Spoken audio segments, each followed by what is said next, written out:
Hey, what's up guys, it's DarkArmedDuelist, and today just got the final reveals for Duelist Advance. So without further ado, don't forget to like, comment, subscribe, hit that bell in there so you can become part of the notification squad, and definitely check out the Patreon down in the description below for all those awesome rewards. So without further ado, let's go ahead and check these new cards out.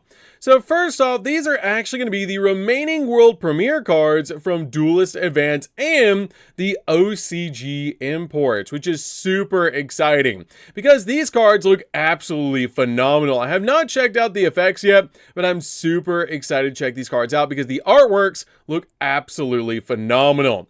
So first off, we do have what appears to be a new main deck monster called Blue Gnome, the Dawn's Light. And this card is a dark level 3 fiend effect monster with 1,000 attack and 1,500 defense points. That's actually very interesting. For the effect, monsters in your leftmost or rightmost main monster zone cannot be destroyed by card effects. Oh, that's really good. Ooh, that's a really cool effect. Okay, and you can only use each of the following effects of this card once per turn. If this card is in your hand, you can actually target a fiend effect monster you control, negate its effects, and if you do, special summon this card. And if this card is sent to the graveyard, you can actually add a Mutiny in the Sky from your deck to your hand. Mutiny in the Sky must be a new card because I don't recognize that, but this is actually really cool to actually see a new level 3 Dark Fiend monster because I did notice Burning Abyss. So this is probably going to be supporting Burning Abyss, which is super cool to actually see because this card actually is a level 3 Dark Fiend that protects your Burning Abyss monsters from destroying themselves in the zones, which is actually really cool. Plus, this card can negate the effect of your Burning Abyss monsters and special summon this card out, basically being a free extender in Burning Abyss, which is amazing. And I'm really excited to see what Mutiny in the Sky actually does because that's really cool. That's a really cool name. Okay, so now we have a new, ooh, there it is. There's the big fusion. Okay, what does this card do? Okay, so this card is called Lucy the Dusk's Dark. Oh, that's a good name. Okay, and it is a super rare, dark, level 8, Fiend Fusion effect monster with 3,500 attack points and 3,000 defense, and it takes 3 Fiend and or Fairy monsters in your graveyard. And this card has the ability that monsters in your left or right main monster zone cannot be destroyed by card effects. That's pretty cool, so it basically protects your Burning Abyss from destroying themselves in the left and the right zone. And you can only use each of the following effects of this card once per turn. That you can target one card your opponent controls, send a Fiend or a Fairy monster from your deck to the graveyard, and if you do, destroy that card.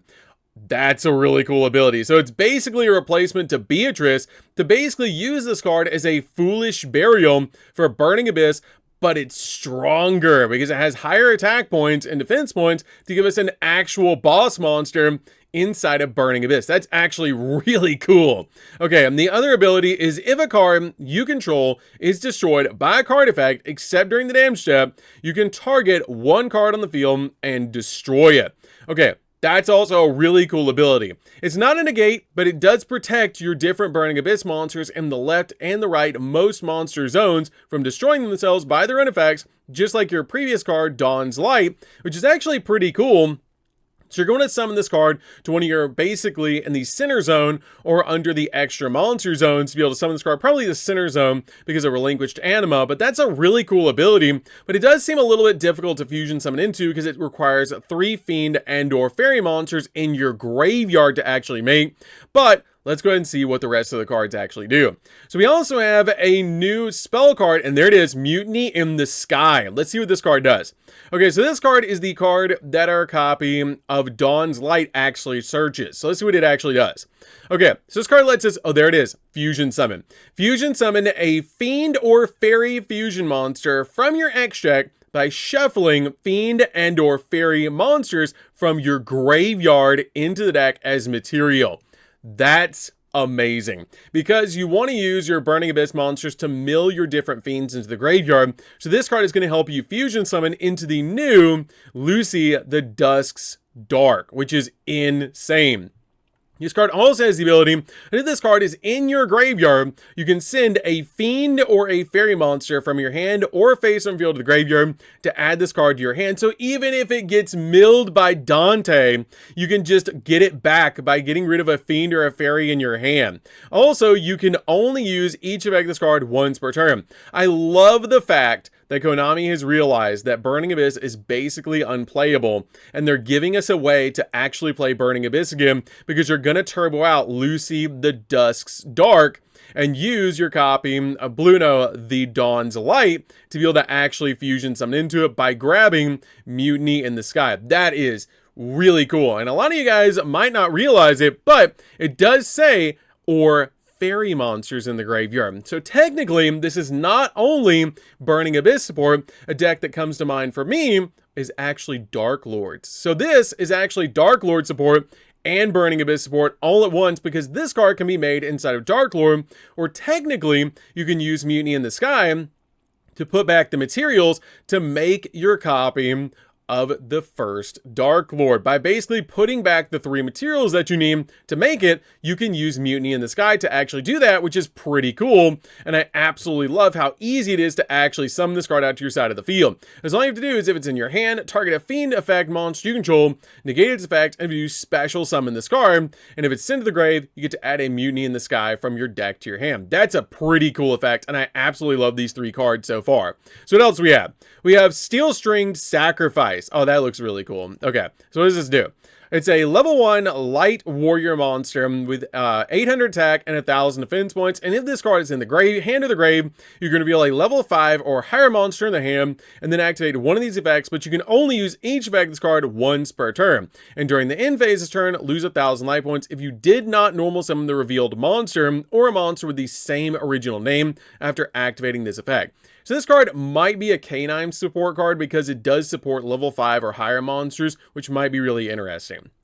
Okay, so it has the ability that you either special summon this card from your hand, add this card from your graveyard to your hand, or banish this card from the graveyard. If you do, add a level 5 or higher monster from your graveyard to your hand. Really interesting support for level 5 monsters. Might again be canine support. It is a warrior monster, so I'm not thinking Cyber Dragon about this card, but it is really interesting overall to be able to use this card in different decks that you're going to be able to play canine in, because it does support level 5 or higher monsters.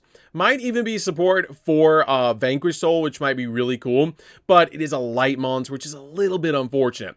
So what else do we have? We have Exile. This card looks really cool because we actually have Utopia on it. And this card is an equip spell, and the ability is that the equipped monster gains 200 attack for each Exile material on the field. And once per turn, you can activate the following effects based on the equipped monster's card type.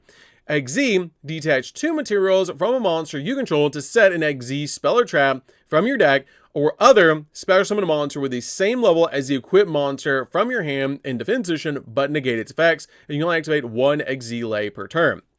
Now this card might be really interesting, as technically it is an XZ card, so it is searchable through a lot of different means, which is pretty cool, and overall I really like this card, but I'm not sure quite where we're going to play it yet, but it might come up every so often in different decks, but I do like the ability just to give you a massive boost for every XZ material on the field. It gives you 200 attack for whatever monster you equip it to, which is kind of cool. It reminds me a little bit of United We Stand.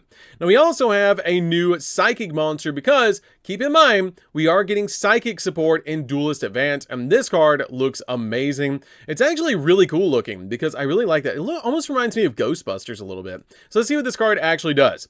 So this card is called Psychic Omniburster, and this card is a Wind level 7 Psychic Synchro effect monster with 2,500 attack and 2,000 defense points, which is pretty cool because it actually has 2,500 attack points, so we can use Regenesis with it, but it does require a tuner plus a non-tuner Psychic monster. And each time your opponent activates a card or effect on the field, except during the damage step, you can pay 2,000 life points to declare one card type monster, spell, or trap, but you can only declare each card type once per turn. To activate this effect, look at one random card in your opponent's hand. You're probably always calling monster. And if it's the declared type, apply the effects in sequence and skip over any that do not apply. This card cannot be destroyed by card effects of the declared card type this turn, or banish that card you looked at face up until the end phase. Now that's pretty cool that it can actually just eat cards out of your opponent's hand. Reminds me a little bit of Omega, and it's pretty cool overall to be able to just get rid of a card out of your opponent's hand. And this card is pretty cool overall. It reminds me a lot of Omega, but it's pretty cool. I like that a lot. Okay. So we also have some new ritual support as well, which is pretty neat. And we do have a new card called Miracle Raven, which I love that we've actually gotten an upgrade for Ritual Raven. And they are laughing a little bit, so I'm not sure how this is going to turn out. But we do have a new ritual monster. And this card is a level 1 Dark Fiend Ritual Pendulum Effect monster. That's a lot on one card. With 300 attack, and its scale is 0, and it has 300 defense points. And this card is a pendulum effect with the ability that once per turn during your main phase, you can ritual summon this card by treating monsters from your hand or field whose total levels equal or exceed 1. So it's basically just a free ritual summon, which is pretty cool to be able to just play this card in your pendulum scale and immediately ritual summon it by just treating any one monster. You can make this card, which is actually pretty neat. And for its monster effect, you can ritual summon this card with Miracle Raven, basically itself, and it has the ability that it must be ritual summoned, and this ritual summon card is unaffected by your opponent's activated effects. And if you ritual summon exactly one ritual monster with a card effect that requires use of monsters, this card you control can be used as the entire tribute. Now that's a really powerful effect, because there's some really cool rituals that I've always wanted to base a deck around, but I didn't have a great way to actually ritual summon them, and this actually is really cool, because it's basically kind of like a Nekroz Shurit, which is really neat, or some of the new Nekroz support where you can use the monster as the entire tribute, which actually speeds up tribute summoning for rituals. And if this card is tributed for a ritual summon, you can actually add a ritual monster from your deck to your hand. Wait, hold on a minute. So you can use this card to be able to ritual summon anything that you want by using this card as the entire tribute. And then if you do tribute it, you can actually search a ritual monster from your deck to your hand. That's crazy powerful, but you can only use this effect once per turn. So ritual summons itself by tributing a monster, any monster that's level 1. And then once you do, if you use it as a tribute, it can be used as the entire tribute. And then if you do tribute it, it's a road of rituals. That's crazy. That's really good. That's one of the best ritual supports we've ever gotten. That is actually really insane. I really like that card. Okay, so we have Readying of Rites. Okay, so it's actually them like feeding him and pre-prep and then measuring him so he can actually get his robes, which is really neat. And this card actually has the ability, they'll let you add a Fiend Ritual monster from your deck to your hand. Then, if you added a Pendulum monster, then you can special summon a Sacrificial Offering token that's a Fiend Dark level 1, 300 attack, 300 defense. That literally gives you the exact card that you need to be able to tribute to summon out your new Miracle Raven to your side of the field. And that's pretty good. And while you control that token, you cannot special summon the extract. And also, when you ritual, or when your ritual monster inflicts battle damage to your opponent, manage card in the graveyard, draw a card. That's pretty good just to be able to give yourself a token, and it's a Rhoda for Fiend ritual monsters, which is pretty good. But you can search out all sorts of weird ones from your deck to your hand, like the Masked Beast. You can search out cards like Zero the Mat. You can search out the new card, which is pretty cool. And that's actually really, really good overall, but you don't get the bonus effect unless you add a Pendulum monster off this effect. So we also have a new Link monster, and this card is called Ashlyn U1000, which it looks like Manju of the 10,000 Hands, which is really cool. But this card is a Link to Light, bottom left, bottom right arrow, Cyverse Link effect monster with 1,400 attack points, and 2 monsters with different types and attributes to make this card. And if a ritual monster this card points to attacks a defensive monster, inflict piercing battle damage to your opponent, and you only use the following effects card once per turn. That you can reveal a ritual monster in your hand to add a ritual monster with a different type and attribute from your deck to your hand, which that's actually really neat. So if you're basically playing a ritual turbo deck, you can use this card to be able to grab the exact cards that you need. I believe you can use this inside of the Demise Ruin deck, which would be really cool. That's the first thing that comes to mind of 2 monsters that are different types. And also, if you ritual summon, except during the damage step, you can target one face-up card your opponent controls and return it back to the hand. That's pretty cool. It's a bounce, and it also gives you the ability just to reveal a ritual monster in the hand, to add a ritual monster with a different type and attribute from your deck to your hand. But that's overall really cool abilities on these 3 cards, and I really like the Miracle Raven. I really like the robes. That's really cool. It's going to go really well with the Dogmatica engine as well, to be able to just basically send Herald of the Arclight, so you can get to your basically your copy of your ritual spell as well. And this card's really good because it gives you the ability to search out a ritual theme, and that's pretty cool overall, just to be able to grab the exact card you need. This card uses the entire tribute, which is insane. And then this is just really good generic ritual support. I really like basically the way that they're dealing with rituals now. That they're giving us some really cool support for rituals, especially Mitsurugi being in the meta, that you can actually mix them with some different stuff. But it does give me a hint that they're going to do something really weird with Fiend rituals in the future, because it does say add 1 Fiend ritual monster from your deck to your hand, which again, I know that the Miracle Raven is a Fiend ritual monster that's a pendulum effect, but in the future, maybe we might get some more ritual support, which would be really cool. Now for the imports, we are getting some really cool ones. We are getting Galaxy Wardrake.